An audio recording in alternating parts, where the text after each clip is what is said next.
Bon, aujourd'hui, on parle des performances et caractéristiques de vol de ce Autel Nano Plus. Ça veut dire quoi? Ça veut dire est-ce qu'il est confortable, agréable à piloter, à quelle vitesse il va, est-ce qu'il résiste bien au vent? Il y aura de bons points et de moins bons points. Pour commencer, un petit mot sur la radiocommande, elle est vraiment très agréable, elle est super ergonomique. Ça paraît un petit peu déroutant ce style de manette de jeu là, mais en fait c'est vraiment très bien pensé et c'est un vrai régal. Au niveau du support de smartphone, il est aussi très pratique. C'est pratique d'y mettre le smartphone, pas la peine d'enlever ma protection de smartphone pour brancher la connexion ici. Et enfin ce bouton ici, fonction qui est paramétrable. Moi j'y ai mis deux réglages, avec un simple appui je change de mode de vol entre smooth, le mode lent, le mode normal et le mode sport. Et avec un double appui, je vais incliner d'un coup la nacelle vers le bas complètement ou alors la remettre horizontale. Bref, au niveau radiocommande, c'est vraiment un très grand confort, c'est du beau boulot. Maintenant, on parle du bruit qu'il fait en vol. Pour ça, je vais me mettre à environ 2 mètres du drone et on va faire une petite comparaison entre le bruit qu'il fait, celui du DJI Mini 2 et celui du R2S pour que vous ayez une idée un petit peu de la différence entre ces trois drones au niveau du bruit. Ah, là, je suis à environ 2 mètres du drone. Et vous devriez entendre son bruit sur mon micro.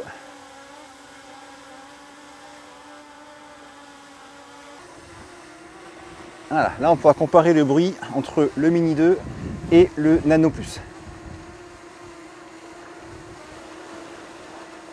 Et on peut comparer le bruit avec le Nano Plus et le Mini 2.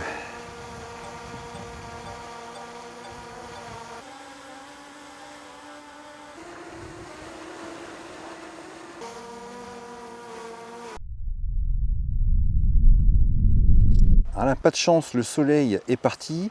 Alors première chose, c'est que dans les réglages, il n'y a pas moyen de régler tout ce qui est comportement du drone. Donc là par exemple, je suis en mode smooth, c'est-à-dire le mode de pilotage le plus doux en termes de réaction du drone, ce qui est bien pour filmer. Et j'ai pas moyen de paramétrer vous savez, les exps, la sensibilité des sticks pour les différents modes. Cela dit, en mode smooth, c'est vraiment un régal. Il est très doux à piloter en mode smooth. Tous les mouvements sont très souples, à la fois l'inclinaison de la nacelle qui peut se faire vraiment au millimètre. Là, vous voyez, là, je descends vraiment tout doucement la nacelle. C'est vraiment très confortable à piloter.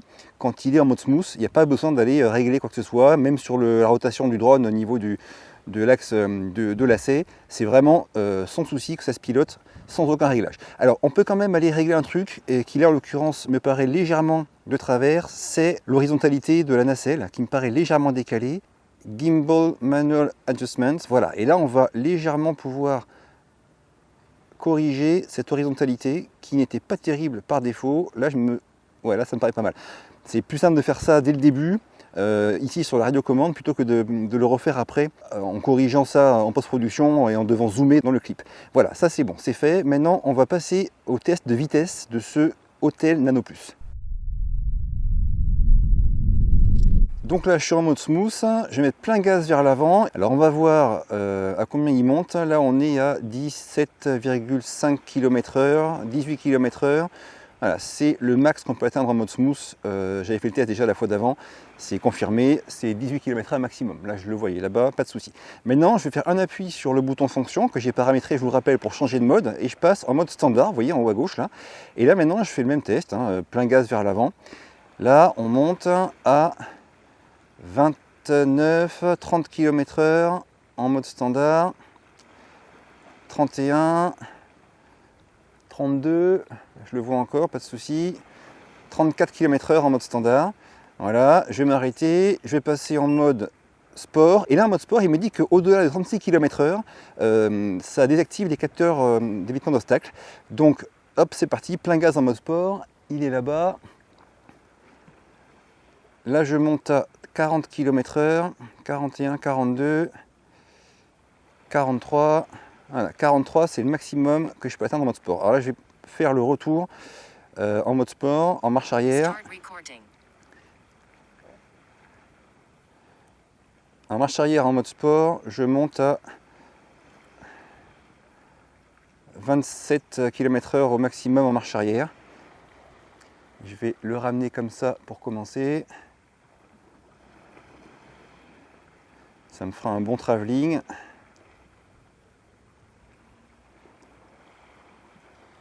Voilà. Maintenant, on va faire le test dans l'autre sens. Je vais couper cet enregistrement là, me tourner dans le sens de marche et je repasse en mode sport pour voir s'il y a une différence avec le vent. Là on monte à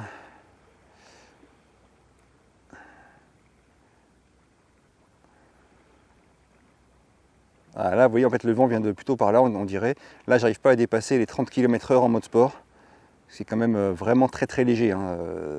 S'il y a un vent assez fort avec des rafales à 30 km/h maximum, je serais vraiment assez limité.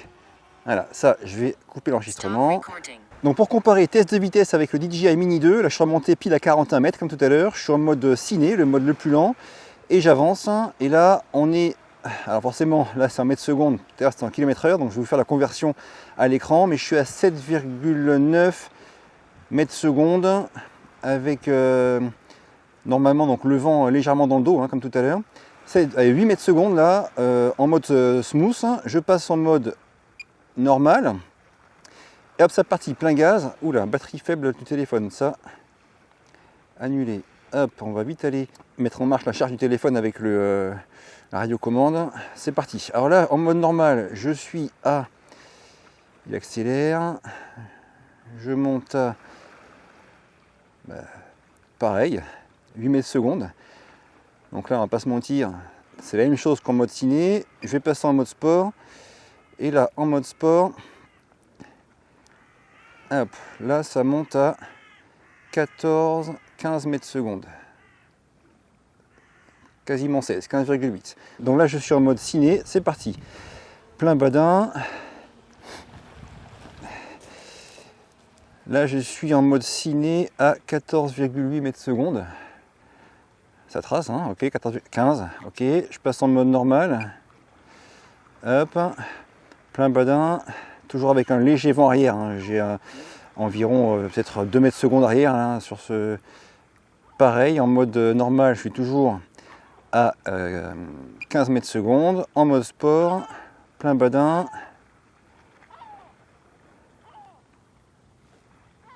Et là on monte à 18 mètres secondes, ok, 19 quasiment. Alors ce qui est intéressant, c'est l'horizon artificiel qui est en bas à gauche là, qui nous montre comment le drone est incliné sur son axe de roulis gauche-droite là. Et c'est une bonne indication quand il y a beaucoup de vent à altitude, qu'on n'a pas le drone vraiment, on le voit mais pas vraiment très bien. Et ben, du coup là on peut savoir s'il est ballotté par le vent en suivant ce que dit cet horizon artificiel. C'est un point à avoir bien en tête. C'est pareil quand on va vers l'avant, vous voyez l'horizon monte, et quand on va vers l'arrière, et bien l'horizon descend. C'est une des indications qu'il y a à prendre en compte quand on pilote un drone. Bien sûr on retrouve la télémétrie avec sa vitesse horizontale, sa distance, la vitesse verticale, sa hauteur. Tout ça c'est classique et ça marche très bien. C'est aussi des choses qui sont sympas à prendre en compte. Là je vais le monter et je vais vous montrer quand je passe en mode carte ce qui se passe. J'appuie sur la carte qui est en bas à gauche et là vous voyez, hop, je peux cliquer et on voit vraiment le trajet que j'ai fait. Et aussi si je zoome dessus là en pinçant avec les doigts, je vois la flèche qui me dit dans quel sens le drone regarde. Si je le tourne, la flèche se tourne et je peux comme ça le ramener vers moi si jamais je l'ai perdu, ce qui peut arriver, on doit le garder en vue, mais si on perd, on peut comme ça en faisant pointer la flèche vers le H, le ramener à la maison entre guillemets sans avoir à déclencher un RTH si l'on souhaite. Et pour finir, on a ici à gauche l'angle d'inclinaison de la caméra qui est marqué. Donc niveau télémétrie, il y a tout ce qu'il faut pour piloter correctement ce drone. Alors les bons points, c'est que c'est un drone qui se pilote vraiment facilement, il est très stable, très sain. Moi j'ai pas de soucis ou d'appréhension à le poser ou le décoller à la main les fois où vraiment j'en ai besoin, comme par exemple ici avec du sable par terre. Le niveau des images, c'est un régal en mode smooth, il fait vraiment le boulot sans aucun réglage. Bien sûr, avoir des réglages de sensibilité des sticks serait un plus au niveau du mode normal et sport, mais bon, déjà comme ça, c'est vraiment très bien pour faire de belles images et piloter en toute sécurité. Cela dit, il y a un point qui est très négatif sur ce drone, c'est sa gestion du vent, qui est notoirement pas bonne. Tout le monde l'a remarqué, tout le monde l'a dit, même Autel est au courant et travaille sur ce point. Il est largement en dessous d'un DJI Mini 2 pour ce qui est résistance au vent. Alors dans le vent, il est mauvais sur deux points. D'une part, s'il y a beaucoup de vent, il va tout seul reculer, il ne va pas arriver à rester en place, contrairement au Mini 2 qui, dans des conditions identiques, va arriver à rester en place bien plus longtemps avec du vent plus fort. Et second point, c'est que pour faire des images, il va aussi galérer, vu qu'il se fait vraiment chahuter dans tous les sens. Les images, ça va se voir qu'il y a du vent. Donc c'est vraiment un point sur lequel Autel travaille et va essayer d'améliorer ça par mise à jour firmware. En tout cas pour l'instant, ceux qui volent dans des endroits où il y a souvent du vent, c'est plus vers un Mini 2 qu'il faudra aller que sur un Autel Nano Plus.